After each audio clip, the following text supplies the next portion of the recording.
Morning everyone. Vector के बारे में डिस्कशन शुरू है हमारा और लास्ट लेक्चर में जो है हमने डिस्कस किया था about addition and subtraction of vectors. मतलब हमारा डिस्कशन शुरू है अबाउट वेक्टर का अलजेब्रा। अलजेब्रा यानी क्या करना पड़ता है हमें, addition, subtraction, multiplication and division. उसमें से हमने डिवीजन होती नहीं है, ठीक है, सिर्फ एडिशन, सब्ट्रैक्शन एंड मल्टीप्लिकेशन, जिसमें से addition and subtraction related discussion हमने कल कंप्लीट किया था। आगे मल्टीप्लिकेशन हमें पढ़ना है, बट मल्टीप्लिकेशन पढ़ने से पहले और एक इंपॉर्टेंट पॉइंट है जो हमें यहाँ पे रिक्वायर्ड होगा to simplify multiplication of vector, that is resolution of vectors. लिहिलं सगळ्यांनी, रिजोल्यूशन ऑफ वेक्टर्स लिख लिया? Yes no?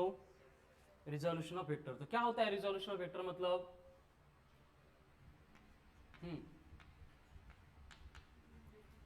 Very good. Resolution of vector means, write down, resolution of vector means splitting of component of a vector, splitting of component of a vector or splitting a vector into its component. Splitting a vector into its component is called as resolution of vectors. Vector को split करने की जो process है उसको बोला जाता है resolution of vectors. अभी वेक्टर को स्प्लिट करना मतलब डिवाइड करना, ठीक है। क्या करना? डिवाइड करना, मतलब दो और मोर कंपोनेंट्स में हम उसको फाइंड करेंगे। जैसे आपको बोला है कि पहले ए वेक्टर है, अगेन ये दूसरा बी वेक्टर है, तो इन दोनों का कंपोनेंट, इन दोनों का जो रिजल्टेंट है हम इस तरह से फाइंड करते हैं, which is represented by R vector equals to A vector plus B vector. तो यहाँ पे हम आर वेक्टर को क्या बोलते हैं? Resultant of a given vector. And इसका एक्चुअल मतलब क्या होता है कि जो combine effect A vector plus B vector produce करने वाले हैं इन मैग्नीट्यूड एंड डायरेक्शन, वो क्या कर रहा है? यहाँ पे सिंगल वेक्टर रिप्रेजेंट कर रहा है। कौन? Are vector. एंड इसी का कॉन्वर्स स्टेटमेंट क्या होगा कि जो आर वेक्टर कंबाइन इफेक्ट यहाँ पे रिप्रेजेंट करने वाला था वो हमने क्या किया? दो पार्ट में डिवाइड कर दिया। एक पार्ट रिप्रेजेंट कर रहा है ए वेक्टर, दूसरा पार्ट रिप्रेजेंट कर रहा है बी वेक्टर, ठीक है।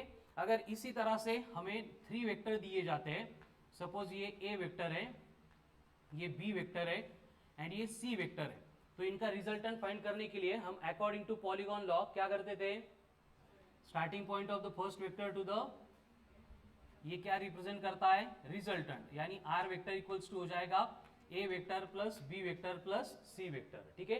यानी कि यहां पे हम बोल सकते हैं कि A vector, B vector and C vector, इन तीनों का जो कंबाइन इफेक्ट है in magnitude as well as direction, कौन रिप्रेजेंट कर रहा है? एक सिंगल वेक्टर रिप्रेजेंट कर रहा है, आर वेक्टर। यानी कि इसका मतलब कॉन्वर्स स्टेटमेंट इसका ये होगा कि गिवन आर वेक्टर का इफेक्ट रिप्रेजेंट करने के लिए हमने इस वेक्टर को तीन वेक्टर में क्या किया है? स्प्लिट किया है। क्या किया है?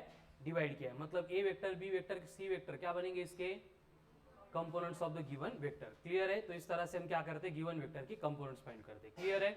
तो यहां से आप क्या कंक्लूड कर सकते हो कि आपको अगर कोई वेक्टर दिया है तो उस वेक्टर के हम मैक्सिमम कितने कंपोनेंट फाइंड कर सकते हैं? कंपोनेंट म्हणजे काय? आयडिया येते का? हे बघा, रिझॉल्व करणे म्हणजे काय करणे? कंपोनेंट फाइंड करणे। कंपोनेंट कसे फाइंड करायचे? गिवन वेक्टरला स्प्लिट करायचं, टू और मोर वेक्टर में। स्प्लिट क्यों करना है उसका रीजन बाद में जब एग्जांपल सॉल्व करेंगे तब क्लियर हो जाएगा, लेकिन स्प्लिट कैसे करना है उसके लिए मैंने यहाँ पे जो हमने ऑलरेडी पढ़ा था triangle law of vector addition and polygon law of vector addition, इसका एग्जांपल दिया है, ठीक है। तो यहाँ पे अगर हमने देखा तो गिवन वेक्टर के हमने कितने कंपोनेंट फाइंड किए हैं? दो वेक्टर। यहाँ पे कितने फाइंड किए? इसका मतलब गिवन वेक्टर को हम कितने कंपोनेंट्स में स्प्लिट कर सकते हैं, रिजॉल्व कर सकते हैं? दो भी है, तीन भी है, इससे ज्यादा हो सकते हैं क्या? Yes no? पॉलीगॉन लॉ में हमें मालूम है 4 वेक्टर रहेंगे तो उसका भी रिजल्टेंट आएगा, 10 वेक्टर रहेंगे तो उसका भी रिजल्टेंट आएगा। मतलब कि हम यहाँ पे बोल सकते हैं कि given vector can be resolve into infinite number of components in infinite way, है ना। यहाँ पे triangle law of vector addition use किया था, यहाँ पे polygon law of vector addition हमने यूज किया है, ठीक है। So write down next point with star mark.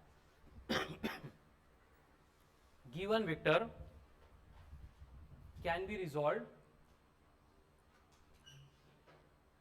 given vector can be resolved into infinite number of components. Given vector can be resolved into infinite number of components. Recording in progress. Given vector can be resolved into infinite number of components in infinite way.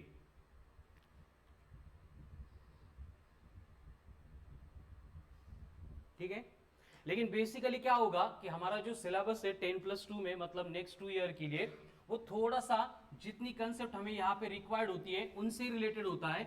इसलिए हम जब भी vector को resolve करते हैं तो resolve करने के लिए हम हर बार यूज करेंगे उसके रेक्टेंगुलर कंपोनेंट्स। क्या यूज करेंगे? Rectangular components. अब रेक्टेंगुलर कंपोनेंट्स का मतलब होता है परपेंडिकुलर कंपोनेंट्स। मतलब गिवन वेक्टर के हम ऐसे कंपोनेंट फाइंड करेंगे जो एक दूसरे को क्या होते हैं? परपेंडिकुलर होते हैं। हे बघा, आजचा आपला नवीन पॉइंट है रिजोल्यूशन ऑफ वेक्टर। वेक्टर को रिजोल्व करना मतलब क्या करना? वेक्टर के स्प्लिट करके कंपोनेंट्स फाइंड करना। और कंपोनेंट्स इस तरह से हम फाइंड करेंगे कि सारे कंपोनेंट मिला के जो रिजल्टेंट इफेक्ट प्रोड्यूस कर रहे हैं वो एक सिंगल वेक्टर प्रोड्यूस करता था। पहले ये सिचुएशन होगी, तो उसके लिए हमने देखा कि वेक्टर के जो कंपोनेंट्स है वो हम इनफाइनाइट फाइंड कर सकते हैं, एंड वो भी बाय इनफाइनाइट वेज। लेकिन सारी इनफाइनाइट वेज हमें यहाँ पे यूज नहीं करनी है। हम एक सिंपल स्टैंडर्ड प्रोसेस फॉलो करेंगे जिसमें हमें क्या करना पड़ता है? Rectangular components of the given vector find करने पड़ते हैं। रेक्टेंगुलर कंपोनेंट्स का मतलब ऐसे कंपोनेंट जो एक दूसरे को परपेंडिकुलर होंगे। वेक्टर को परपेंडिकुलर नहीं होंगे, किसको परपेंडिकुलर होंगे? खुद को परपेंडिकुलर होंगे। ठीक है, तो जब भी हम रेक्टेंगुलर कंपोनेंट्स फाइंड करते हैं तो बेसिकली हम यहाँ पे हर बार रेफरेंस सिस्टम के लिए X axis and Y axis इनका यूज करते हैं। असा काही नियम नाही की प्रत्येक वेळी रेक्टेंगुलर कंपाउंड्स घ्यायचे असेल म्हणजे एक्स आणि वायच घ्या। We can take in any direction, but for convenience आपण जितके पण क्वेश्चन सॉल्व करणार आहे प्रत्येक वेळी आपण एक्स अँड वाय एक्सिस यांच्या रिलेटेडच कंपोनेंट फाइंड करणार आहे। ठीक आहे, मग आता बघा इथं आपल्याला कुठला पण एक वेक्टर दिलेला आहे। Suppose given vector is R vector और ये एक्स एक्सिस है, ये वाई एक्सिस है, और हमने डिसाइड किया है कि आगे का हमें जो भी सिलेबस पढ़ना है उसमें तेजस हम क्या करने वाले हैं? गिवन वेक्टर के दो कंपोनेंट्स फाइंड करने वाले हैं। वो भी कैसे? रेक्टेंगुलर। रेक्टेंगुलर मतलब एक दूसरे को परपेंडिकुलर, यानी कि गिवन डायग्राम की कंडीशन में हम आर वेक्टर का एक कंपोनेंट अगर एक्स एक्सिस के ऊपर लेंगे, जिसको हम थोड़ी देर के लिए आर अलॉन्ग एक्स वेक्टर बोल रहे हैं, तो दूसरा कंपोनेंट कहाँ पे होगा? यहाँ पे होगा। अब ये दोनों एक दूसरे को परपेंडिकुलर हो गए, मतलब इसका मतलब क्या होगा? ये बन गए rectangular compounds of the given vector. Clear है? तो यहाँ पे ये आर एक्स का मतलब क्या होगा? क्या होगा? Component of given vector along X axis, and R Y vector इसका मतलब क्या होगा? Component of given vector along Y axis. एवढं सिंपल है। ठीक है, सिर्फ हमने क्या किया? गिवन वेक्टर जो था उसको स्प्लिट किया, डिवाइड किया इनटू टू कंपोनेंट्स। कंपोनेंट कैसे? एक दूसरे को परपेंडिकुलर है, इसलिए एक अगर एक्स एक्सिस के ऊपर होगा तो दूसरा, अगर पहला वाई एक्सिस के ऊपर होगा तो दूसरा एक्स एक्सिस के ऊपर होगा। मतलब हर बार एक दूसरे को क्या रहेंगे? परपेंडिकुलर रहेंगे। आणि अशाच पद्धतीचे कंपोनेंट आपण याच्यानंतर नाउ ऑनवर्ड हम फाइंड करने वाले। ठीक है, तो इससे पहले जो हम कंडीशन डिस्कस कर रहे थे उसका मतलब यहाँ पे क्या होगा कि जो effect R X vector and R Y vector दोनों मिला के प्रोड्यूस करने वाले थे वो सिंगल वेक्टर रिप्रेजेंट करेगा। यानी R X vector equals to क्या रहेगा? आर वेक्टर इक्वल्स टू क्या रहेगा? R X vector plus R Y vector. Clear है? एंड अगर मुझे यहाँ पे आर वेक्टर का मैग्नीट्यूड चाहिए तो ये मैग्नीट्यूड फाइंड करने के लिए अपनी रेगुलर ची process root of R X का स्क्वायर प्लस आर वाई का स्क्वायर, इस तरह से हम मैग्नीट्यूड फाइंड कर सकते हैं। ठीक है, एंड अगर सपोज ये रिजल्टेंट एक्स एक्सिस के साथ थीटा इतना एंगल बना रहा है तो मुझे अगर डायरेक्शन ऑफ वेक्टर फाइंड करने के लिए बोला है तो हम यहाँ पे क्या कर सकते हैं? थीटा फाइंड करने के लिए tan की कंडीशन यूज कर सकते हैं। tan थीटा इक्वल्स टू क्या होता है? Opposite upon adjacent. tan theta क्या होता है? Opposite upon adjacent. तो थीटा का अपोजिट जो कंपोनेंट रहेगा ये आर वाई को पैरेलल है, यानी मैं यहाँ पे आर वाई को भी ड्रॉ कर सकता हूं। यानी tan theta is equals to क्या बना? मतलब कोई भी वेक्टर हमें दिया जा रहा है और बोला जा रहा है कि वो अगर एक्स एक्सिस के साथ में कितना एंगल बनाएगा, तो हम क्या करेंगे, tan theta equals to simply R Y upon R X करेंगे। सेम कंडीशन, अगर यहाँ पे दूसरा एंगल हमें दिया है अल्फा और बोला है कि y एक्सिस के साथ में एंगल कैलकुलेट करो, तो हम tan अल्फा की जगह पे क्या करेंगे, अब tan थीटा की जगह पे क्या करेंगे, tan अल्फा करेंगे। फिर से फॉर्मूला सेम होगा, अपोजिट अपॉन, तो अल्फा का अपोजिट मतलब ये एक्स एक्सिस का पैरेलल कंपोनेंट आएगा, मतलब हम इसको क्या बोलेंगे, आर एक्स बोलेंगे। तो ये R X upon R Y, ठीक है। तो इस तरह से हम क्या करते हैं, गिवन वेक्टर के दो कंपोनेंट्स फाइंड करते हैं, एंड दो कंपोनेंट फाइंड करने के बाद उनका मैग्नीट्यूड कैलकुलेट करने के लिए एंड डायरेक्शन कैलकुलेट करने के लिए तो पहले जो यूज की थी वही प्रोसेस है, मुझे नवीन कहीं नहीं है, खड़ा लो, ठीक है, चलो इतना लिख लो।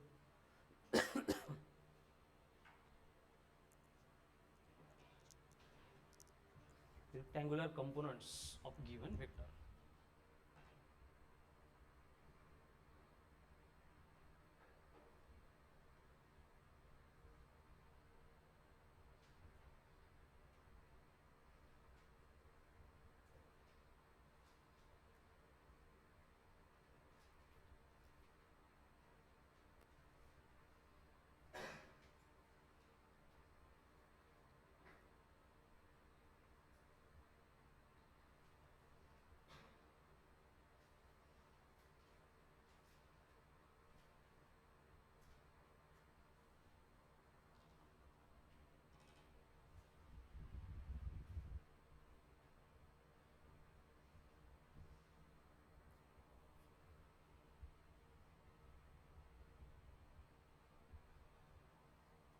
ये कंडीशन कब, अगर हमें R X and R Y ये दोनों दिए जाते हैं तो हम ये प्रोसेस फॉलो करेंगे, बट इन जनरल ऐसे नहीं होता है। हिजाले क्लियन ब्रैकेट में चाहिए तो लिख लो, if R X and R Y given then we have to use this process, same process. अगर R X and R Y given है तो हम ये प्रोसेस फॉलो करेंगे टू फाइंड उसके रिजल्टेंट का मैग्नीट्यूड एंड रिजल्टेंट की डायरेक्शन। तो बोर्ड पे रिजल्टेंट का मैग्नीट्यूड कौन रिप्रेजेंट कर रहा है, ईश्वरी, रिजल्टेंट का मैग्नीट्यूड कहाँ पे बोर्ड पे, वेरी गुड, रूट में R X square plus R Y square, and उसकी डायरेक्शन कहाँ पे है, अगर एक्स एक्सिस के साथ बोलेंगे तो tan theta R Y by R X, and अगर वाई एक्सिस के साथ में चाहिए तो, यानी कि अगर आपको बोला है कि suppose 4i cap plus 3j cap, ऐसा कोई तो गिवन वेक्टर है। अब इसका मतलब क्या हो गया, आर एक्स आ गया, आर वाई आ गया, हे तर माहिती है ना, क्योंकि एक्स सॉरी आई कैप का मतलब क्या होता है, unit vector along X axis, J cap का मतलब unit vector along Y axis. तो इस केस में मुझे रिजल्टेंट का मैग्नीट्यूड एंड रिजल्टेंट ने एक्स एक्सिस के साथ में जो एंगल बनाया था वो एंगल चाहिए।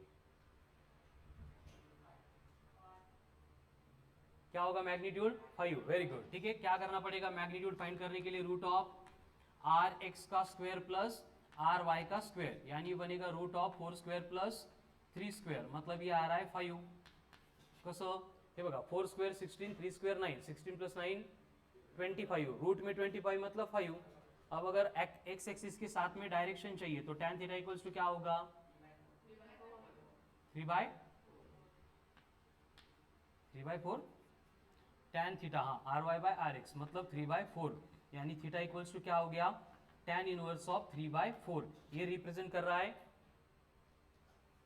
डायरेक्शन को एंड ये रिप्रेजेंट कर रहा है मैग्नीट्यूड को, बस एवढं सिंपल है। लेकिन कब, अगर हमें R X and R Y दिए है तो। करू राव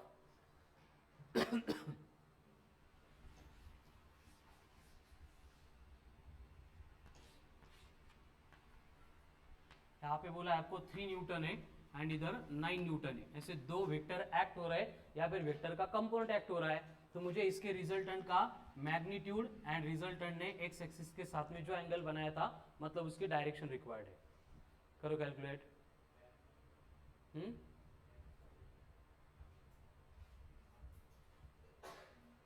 अब यहाँ पे ये 3 का मतलब कौन होगा, आर एक्स, एंड 9 का मतलब कौन होगा, आर वाई। रिजल्टेंट फाइंड करने के लिए हम करते क्या है, रूट में आर वाई का स्क्वायर प्लस आर एक्स का स्क्वायर, वेरी गुड। तो ये आएगा रूट ऑफ 90, मतलब क्या आएगा 3√10। ये बन गया मैग्नीट्यूड फॉर रिजल्टेंट। एंड अगर हमें एंगल चाहिए tan थीटा, क्या होगा? tan थीटा का भी 3 होता है क्या? असतो फक्त sine theta and cos theta always less than 1 होते, बट tan थीटा जो है it may be greater than 1. असं का? कारण tan 45 1 झाला, tan 60 कितना है? √3, तो 1 से ग्रेटर है 1.73. ठीक है, इसलिए tan थीटा इक्वल्स टू 3. ये बन गए direction of the given vector. ठीक है, आपल्याला हेच यूज करायचे थ्रू आउट द सिलेबस. इस टॉपिक के लिए नहीं बोल रहा हूं मैं, पूरे फिजिक्स के सिलेबस में. ठीक है, अब जैसे हम यहाँ पे 2 कंपोनेंट फाइंड करते हैं, उसी तरह से वेक्टर के 3 कंपोनेंट भी हम फाइंड कर सकते हैं, जिनको हम रेक्टेंगुलर कंपोनेंट बोल सकते हैं. हो सकता है कैसे? कैसे? एक x के अलोंग होगा, दूसरा y के अलोंग होगा, तीसरा z के अलोंग होगा, तो तीनों भी एक दूसरे को क्या होते हैं?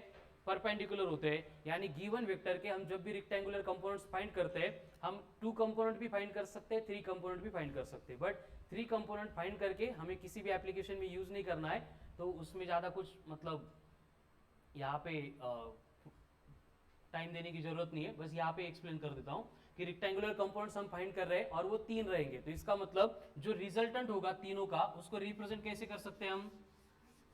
R इक्वल्स टू एक RX होगा, मतलब x के अलोंग, तो इसके साथ I कैप, दूसरा RY होगा इंटू J कैप, एंड तीसरा RZ होगा इंटू K कैप. तो यहाँ पे RX को क्या बोलेंगे?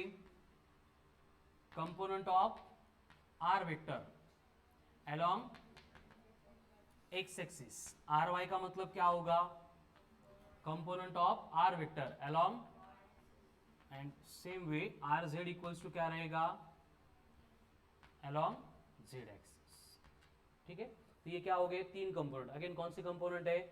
हे माहिती आहे ना, एक्स वाय झेड 3 एकमेकांना परपेंडिकुलर असतात, मतलब ये फिर से रेक्टेंगुलर कंपोनेंट्स है. ठीक है, तो अगेन अगर इसका मैग्नीट्यूड चाहिए तो r इक्वल्स टू क्या बनेगा? रूट ऑफ RX का स्क्वायर प्लस RY का स्क्वायर प्लस RZ का स्क्वायर.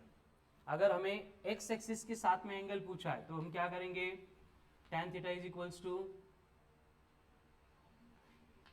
RY by RX. अगर हमें y एक्सिस के साथ में एंगल चाहिए, जैसे यहाँ पे अल्फा है, तो क्या होगा? RX bye RY. एंड अगर यहाँ पे z एक्सिस भी है एंड ये r वेक्टर z एक्सिस के साथ में सपोज ये बीटा इतना एंगल बना रहा है, तो क्या करना पड़ेगा फिर? tan beta is equals to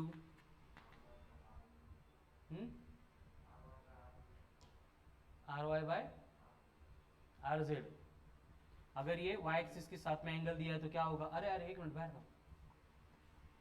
RY by RZ. अगर ये बीटा y एक्सिस के साथ में दिया है तो, एंड अगर ये x एक्सिस के साथ में होता तो RX बाय RZ. काय नाव भेटेल तुझं? बर, 11th का 12th आहे? New admission. मग कुठं होतं एवढे दिवस अंडरग्राउंड? कोणत्या? बरं आला यावर्षी तू, नाही तर पुढच्या वर्षी यायचं जानेवारीमध्ये. वा, बस नव्हतं, चालत आलास तरी पोहोचला असता आतापर्यंत धुळ्यावर. 3 दिवस लागते धुळ्यावर इथपर्यंत यायला. घरच्यांनी काढून दिलं होतं? घरचे पण सोबत होते तिकडं? घरचे बरोबर आली का नाही? कसे आले? बस बंद असताना गेलेच नव्हते. पण मामा आहे का धुळ्याला? आता मामाच्या घरी जायचं वगैरे राहिलं तुझं? ठीक है, हो गया लिख के. ये हो गया रेक्टेंगुलर कंपोनेंट्स जो कि 3 रहेंगे.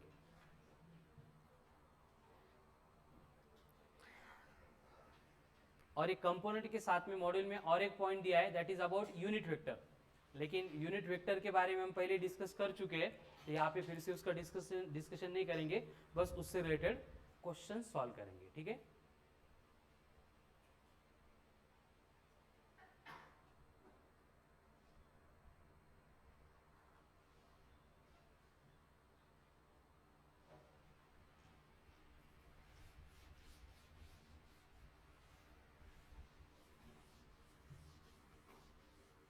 और एक पॉइंट आहे, छोटी सी कन्सेप्ट आहे, खूप काही इंपॉर्टंट नाही आहे, बट माहीत असली पाहिजे, थेरी क्वेश्चन्स आलेच तर. ठीक आहे, direction cosine of the given vector. Direction cosine of the given vector. Direction cosine of the given vector. Direction cosine of the given vector. Direction cosine of the given vector. Direction cosine of the given vector. अब फिर से आपको ये x Y and इधर एक Z axis दिया है and इसके प्लेन में कोई भी एक वेक्टर है, सपोज ये आर वेक्टर एक्ट हो रहा है और अगर यहाँ पे बोला है कि ये आर वेक्टर जो है एक्स एक्सिस के साथ में अल्फा इतना एंगल बनाता है, वाई एक्सिस के साथ में वाई इतना एंगल बना रहा है एंड जेड एक्सिस के साथ में sorry alpha beta and then gamma इतना एंगल बना रहा है। ठीक है, तो यहाँ पे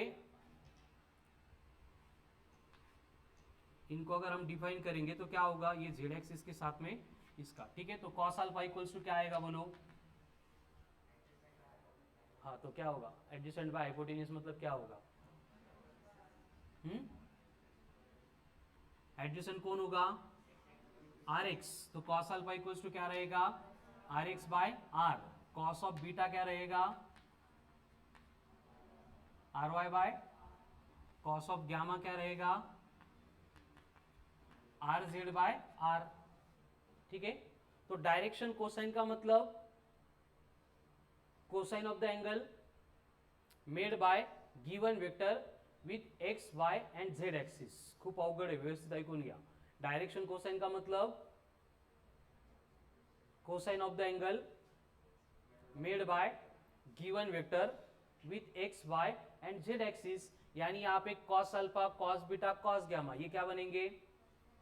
डायरेक्शन कोसाइन। फक्त काय की जो अँगल रिझल्टंटनी एक्स सोबत वाय सोबत झेड सोबत बनवलेला आहे ते काय असतात, त्याचे डायरेक्शन कोसाइन असतात। मतलब direction cosine along X axis बोलेंगे तो क्या होगा? Cos alpha. Direction cosine along Y axis बोलेंगे तो क्या होगा? And direction cosine along Z axis बोलेंगे तो, और उसको फाइंड कैसे करेंगे? Cos alpha equals to R X by R, cos beta equals to and cos gamma equals to. अरे कळतंय का हे? नक्की right down. Direction cosines means cosine of the angle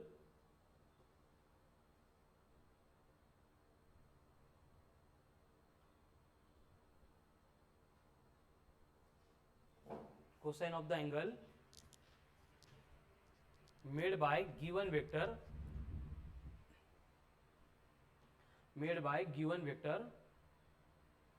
with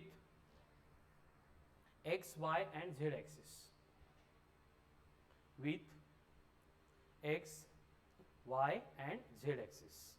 हो गया। अब यहाँ पे देखो ये तीनों इक्वेशन के ऊपर से हम ऐसे लिख सकते हैं क्या?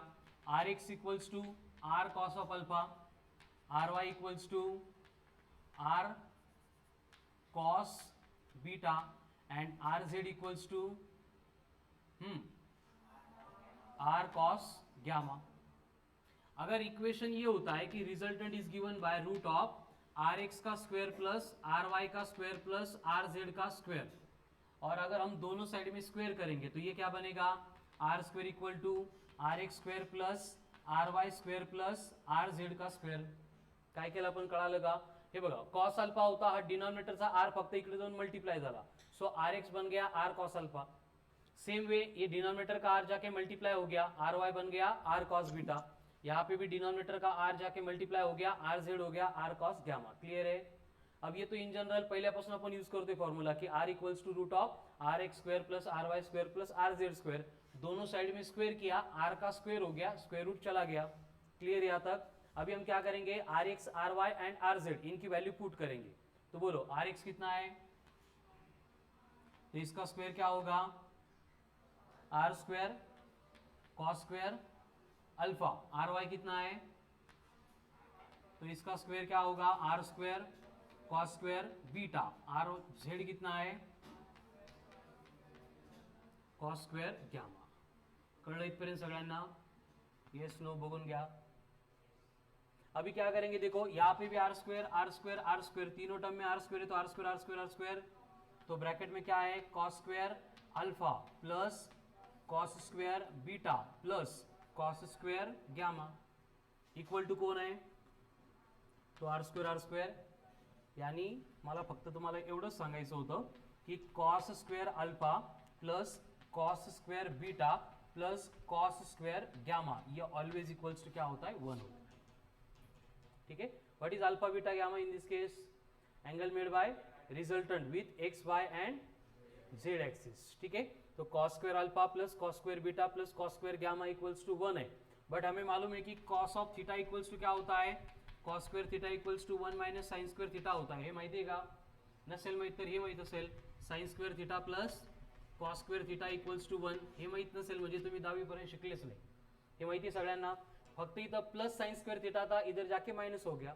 तो यहाँ पे हर बार हम कॉस स्क्वेयर थीटा को रिप्लेस करेंगे तो क्या आएगा बोलो, cos square alpha replace by होगा 1 minus sine square alpha plus 1 minus sine square beta plus 1 minus sine square gamma equals to 1 है. ठीक है. अब यहाँ पे 1 प्लस 1 होता का सब, होता ना, कहा नहीं होता. कितना होगा 1 प्लस 1 प्लस 1 3. तो ये क्या होगा 3 माइनस ब्रैकेट में sine square alpha sine square beta plus sine square gamma equals to काय आहे 1. म्हणजे काय केलं आपण फक्त इथून इथून इथून माइनस साइन कॉमन घेतलं, त्यामुळे ब्रैकेट में सबकी एडिशन हो रहा है. एट डेट हम क्या करेंगे, माइनस टर्म को उधर भेज देंगे, it will become plus and plus 1 इधर आके तो 3 माइनस 1 2. Very good. इसका मतलब इसकी सिमिलर हमें और एक रिलेशन मिलेगा, और क्या रहेगा वो रिलेशन सांगा.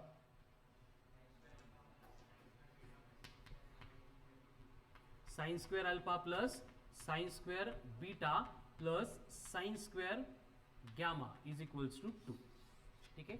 तो डायरेक्शन कोसाइन मध्ये फक्त हे दोनच फॉर्म्युले, दोनच रिलेशन इंपॉर्टंट आहे. ठीक आहे. समजावून घ्या, छापू नका, न बघता लिहा, सॉल्व करा, म्हणजे घरी जाऊन परत त्याला प्रिपेअर करायचं हे नाही येणार.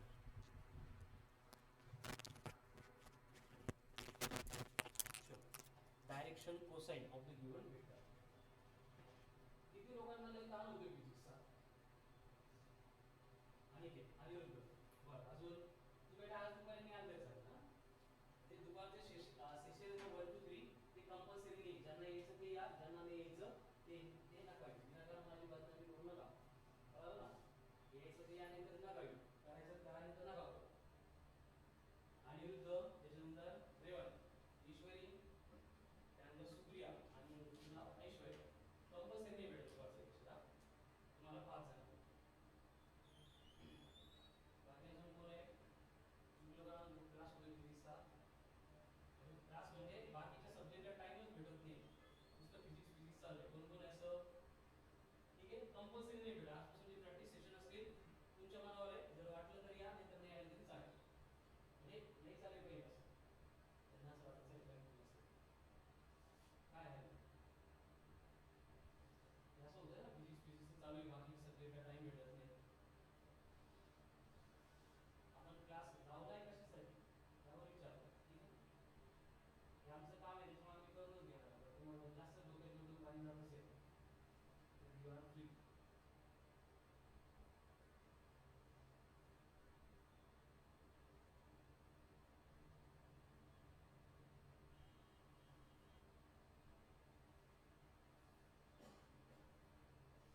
थोडंसं काय होतं मला असं जास्त तुमच्याबद्दल असं वाटतं की तुम्हाला आलंच पाहिजे म्हणून कधी कधी होतं, पण आता मला थोडंसं कळालेलं आहे. त्यामुळे ज्यांना पॉसिबल आहे तेच या, जेव्हा पॉसिबल आहे तेव्हाच या.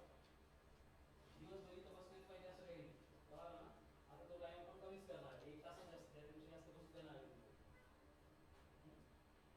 का पण म्हणजे बाकीचे क्लास मला म्हणते की तुम्ही पोरांना बाकी सब्जेक्ट प्रिपरेशन करून देत नाही, असं मुलं आम्हाला येऊन सांगतात, अशा खूप आहेत त्याच्यामुळे ज्यांना कंपल्सरी नाही आहे त्यामुळे तुम्ही नाही आले तरी चालेल, नाही थांबले तर खूप भारी, कळालं ना. आपल्याकडे काय खूप जागा आहे दिवसभर 3 दिवस आम्हाला भारी वाटतं असं काही प्रकार नाही, डोक्यात ताण असतो.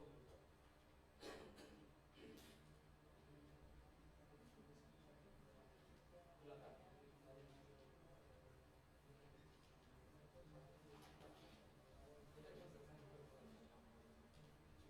हां तर जेईचं कोणी असेल सरांचं थोडंसं मला मॅचेसला 2-3 जेईची बॅच सेपरेट घेतली आहे. आपण करणारच होतो पण थोडंसं डिले झाला, तर आपण बॅच जेईची सेपरेट करणार आहे. कोणी जेई करणारे असतील तर सेपरेट जेईच्या बॅचमध्ये फक्त जेई रिलेटेड डिस्कशन होणार आहे, तर त्यांना मला मॅसेज फक्त कन्फर्म. आणि फक्त एवढंच कन्वे करा, हे पुढचं कन्वे करू नका दिवसभर बसून ठेवता बाकी सब्जेक्ट त्रास व्हायला लागला म्हणजे, कळालं ना. आता परत परत जर तेच मला 2-4 वेळा सांगितलं तर मला बंद करावं लागतील प्रॅक्टिस. काय ना की आपल्या रोज एपिसोड डिस्कस करा नाही होत ना, आणि तुम्हाला मी सांग तुम्हाला सवय नाही आहे, मी कंपल्सरी नाही करत बेटा. काय सांगू तुझा नाही समजत आता, इन जनरल होतो कोणी सांगितलं मला माहित नाही, पण मला बायोचे सर, केमिस्ट्रीचे सर, मॅथचे सर तिन्ही क्लासमधून सेम मेसेज मला आला, तुम्ही पोरांना दिवसभर फक्त फिनिश करायला लावता आणि बाकी सब्जेक्ट करून देत नाही. फिजिक्स तर 180 मार्क्सला सीईटी मध्ये, फिजिक्स शाळेला तर बायो आहे, मॅथ्स पण सीईटी मध्ये 100 मार्क्सला आहे, फिजिक्स 50 मार्क्सला आहे, एवढं तर काय करायचं, कळालं. होत नसेल तर मग थोडं सांगितलं डिस्कस केलं, मी कंपल्सरी करत नाही, असं नाही आमचं रोज सुट्ट्या मारून त्याला काय म्हणतो आपण. हे आणि बडबड न करून मॉड्यूल काढले सगळ्यांनी. चला मॉड्यूल कन्सेप्ट ऍप्लिकेशन 3 नंतर हां 3 चा खूप भारी हॅबिट आहे बघा, दाखव एक मिनिट बेटा. हे थोडंसं हॅबिट जर तुम्हाला स्कूल लेवलला नसतील तर या थोड्याशा मेंटेन करा. जेव्हा पण आपण मॉड्यूल रेफर करतोय हे तुमचंच आहे, कळालं ना. मी तुमचे नाव लिहायला सांगितले, फ्रंटला माझं नाव आहे मध्ये तुमचं नाव लिहून ठेवा, हे तुम्हालाच यूज करायचे, फक्त फाडू नका एक्झाम होईपर्यंत, नंतर तर तुम्ही काय फरक पडत नाही. फक्त स्टडी करत असताना हा पार्ट मेंटेन करा, हे हायलाइट करा, कळालं ना. कारण आता हे पेज जे 1 to 1 सगळे पॉइंट्स मी बोर्डवर एक्सप्लेन केले काय काय आहे काय काय नाही, पण हे नंतर आपल्याला रिवाइज करत असताना वर्ड टू वर्ड रीड करायला टाइम नाही आहे, फिजिक्स मध्ये आपल्याला उपयोग पण नाही आहे. मग या पेजवर आपल्याला काय इम्पॉर्टंट आहे हे कळायला पाहिजे, म्हणून काहीतरी कलर कॉम्बिनेशन वगैरे यूज करा, म्हणजे जेव्हा आपण नंतर रिव्हिजन करतो तेव्हा फक्त आपल्याला एवढंच पार्ट बघायची गरज पडते, कळालं ना. आणि होल सिलेबस रिव्हिजन तुम्ही जर करत नसले, भरपूर वेळा सांगून झालं ते करा बेटा, त्याचं आउटपुट नाही येणार, कळालं ना. किती वर्क तुम्ही केलं तरी पण त्याचा आउटपुट येणार नाही जर तुम्ही पर्टिक्युलर प्रोसेस फॉलो नाही केली तर. नाहीतर काय होतं, टॉपिक सुरू आहे आपण तो एकदम 100% भारी करतो, भेटलं तेव्हा आपण भारीच झाला होता आपलं, बरोबर आहे की नाही. आता असं वाटतं हे नवीन आहे काय कर, बरोबर आहे का. असं का होतंय, कारण आपण मध्य पिरियड मध्ये रिवाइज नाही केलं. त्यासाठी मी एक पार्ट करतोय की रोजच्या टेस्ट मध्ये from first topic question include करतो, ऍटलीस्ट क्वेश्चन बघून तर ती कन्सेप्ट रिवाइज होईल. बट सोबत हे बरं करा, फक्त फिजिक्सला नाही केमिस्ट्री आणि बायोला पण. मी त्या दिवशी बऱ्याच जणांना केबिन मध्ये बोलून सांगितलं होतं की सकाळचा 1.5 तास हा वॉर्मअप साठीच असला पाहिजे, कळालं ना. प्रत्येक क्रिकेट मॅच असू द्या तर कुठं पण काही पण असू द्या, वॉर्मअप शिवाय कधीच काही सुरू होत नाही. आणि आपण झोपून तो गडबड सडबड डायरेक्ट लेक्चरला पळतो, म्हणजे ट्रेन चालू व्हायच्या अगोदर आपण लेक्चर मध्ये येऊन बसतो, कळालं ना. मग ब्रेन बंद पडले असतं लेक्चर चालू असतं, काही उपयोग होतो त्याचा. त्यामुळे लेक्चरच्या अगोदर 30 minutes physics, 30 minutes chemistry, 30 minutes biology, हे फक्त पहिल्या दिवसापासून आतापर्यंत जे जे आपल्याला शिकवलंय, जे जे आपण प्रिपेअर केलं हे रिवाइज करायला. रिवाइज करणं म्हणजे वाचणं नाही, त्याला रीडिंग म्हणतात. रिव्हिजन म्हणजे काय, revision means revisualization of data which is stored in your brain. जो आपल्या ब्रेन मध्ये डेटा स्टोअर झालाय त्याला व्हिज्युअलाइज करा परत परत, त्याला रिव्हिजन म्हणतात. आणि ती रिव्हिजन हेल्प करण्यासाठी तुमच्याकडे मॉड्यूल आहे, मग त्याच्यामध्ये काय करायचं, सपोज युनिट्स अँड मेजरमेंट पासून सुरू केलं, फर्स्ट पेज आपण रीड केले, सगळे सॉल्व्ह केले, फक्त हायलाइट जर केलेलं असेल तर फक्त पेज आपण बघणार, या पेजवर फक्त हाच पॉईंट इम्पॉर्टंट आहे तोच रीड करा. बट होतं काय की आपण जर तो प्रिपेअर केला असेल आपल्याला 100% आठवत असेल, आपला ब्रेन रीड करून देत नाही, कळालं ना. ब्रेन सांगतो हे येतं आपल्याला, इथं टाइम नाही घालवायचा. तर हेच फक्त ब्रेनला रोज रोज रिमाइंड करून किती लोक करतायत बरोबर. नो वन, तुम्हाला नोटबुक वर घेऊन दिलं बरोबर. पण कालपर्यंत जिथे आपण सांगितलं तेव्हापासून रेग्युलर करताय नक्की दोनच श्रवण देवेश 2-3 दिवस केलं होतं हे जे ना काय म्हणतात ना आपण त्याला लंबे रेस की घोडे देत भेटेल 2-3 दिवस करणार आहेत का फॉर्ममध्ये आला का विशेष नाही तर शुभम आहे 20-20 मार्क्स मागवते सेकंड रँक वाले त्याच्या पाठीवर कधीपर्यंत जेव्हा आपण फॉर्ममध्ये होतो गेला फॉर्म संपला आता 50 मार्क्स पाठवून होते सकाळी उठून